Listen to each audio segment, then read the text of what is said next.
Hey guys, so I listened to the audiobook on YouTube about the Tibetan Book of the Dead, and I just want to lay my eyes on it and start reading it a bit, just to consume it in a different way, I would say, or just let my brain go in a different way. And I thought I'd just maybe read a bit of it, just as an introduction. I read it till I get tired, though I'm already tired already today. This is my last bit of the day before I go to sleep, but let me see how much I can read and if I can not mumble and fumble my words so much. So this is the Chikai Bardo and the Konyid Bardo. Book 1. Herein lieth the setting face to face to the reality in the intermediate state, the great deliverance by hearing while on the after-death plane, from the profound doctrine of the emancipating of the consciousness by meditation upon the peaceful and wrathful deities. That was the first part. This is the obsequences.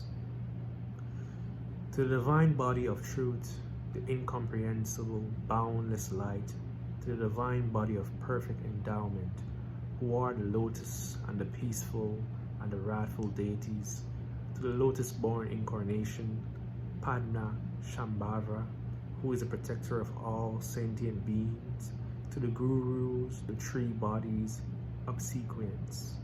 The introduction.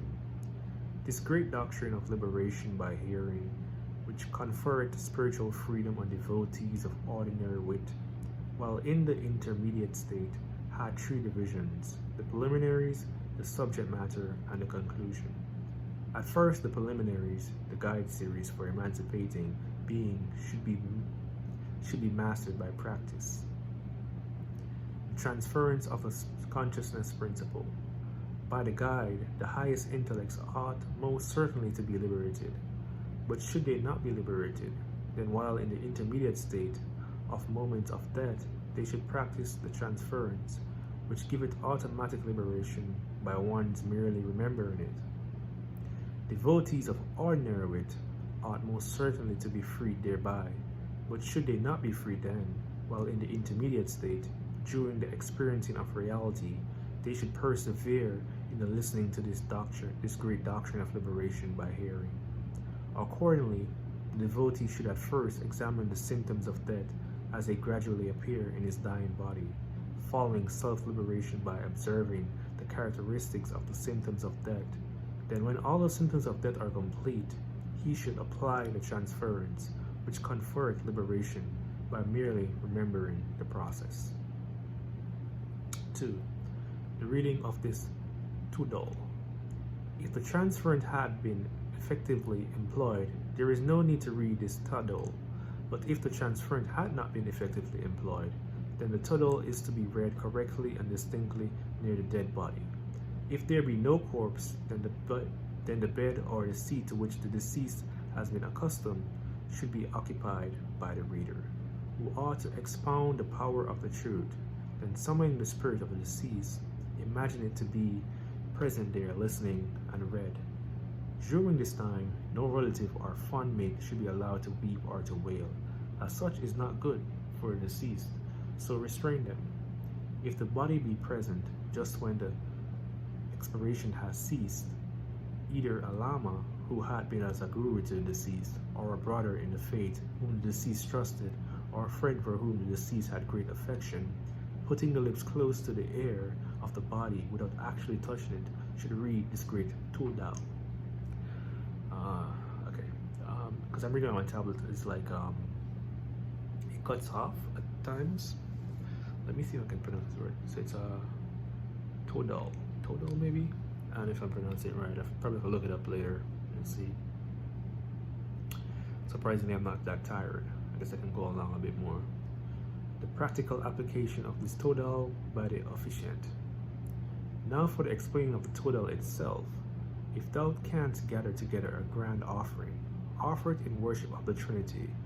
If such cannot be done, then arrange whatever can be gathered together as objects on which thou canst concentrate thy thoughts, and mentally create as illimitable an offering as possible and worship. Then the path of good wishes, invoking the aid of the Buddhas and the Bodhisattvas, should be recited 7 times or thrice. After that, the path of good wishes, giving protection from fear in the bardo, and the path of good wishes for safe delivery from the dangerous pitfalls of the bardo. It together with the root words of the bardo are to be read distinctly and with the proper intonation. Then this great tudal is to be read either 7 times or thrice according to the occasion. First cometh the setting face to face to the symptoms of death as they occur during the moment of death. Second, the application of the great vivid reminder, the setting face to face to reality while in the intermediate state. And third, the methods of closing the doors of the womb while in the intermediate state when seeking rebirth. Okay. 3. The Chekai Bardo and the Konyid Bardo. The obsequences. The introduction. The transference of the consciousness principle, the reading of this Todal. The practical application of this Todal by the officiant. Part 1. The Bardo of the moments of death. Instructions on the symptoms of death or the first stage of the Chekai Bardo, the primary clear light seen at the moment of death. Instructions concerning the second stage of the Chekai Bardo, the secondary clear light seen immediately after death. Part 2. The Bardo of the experiencing of reality. Introductory instructions concerning the experiences of reality during the third stage of the Bardo, called the Konyid Bardo, when karmic apparitions appear. The dawning of the peaceful deities from the first to the 7th day, the first day, the 2nd day, the 3rd day, the 4th day, the 5th day, the 6th day, the 7th day. The dawning of the wrathful deities from the 8th to the 14th day.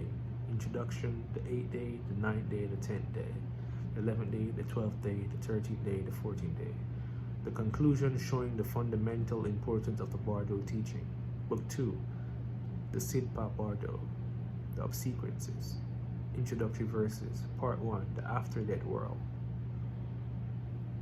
I don't know if I'm just reading like the content here, but let me see if I can. I don't know if I should read all this. Okay, I'm gonna stop here and then I'm gonna come back. What really got me interested in this is my favorite writer right now, which is Philip K. Dick. I've read a bunch of his books, and I think which one was it that really got me into it? Was it Ubik? I think it's Ubik. That's a great book, by the way. Everyone should read that book, Ubik by Philip K. Dick. But I'm gonna see where I should start reading next, because like on my tablet it looks like this. So you'll see.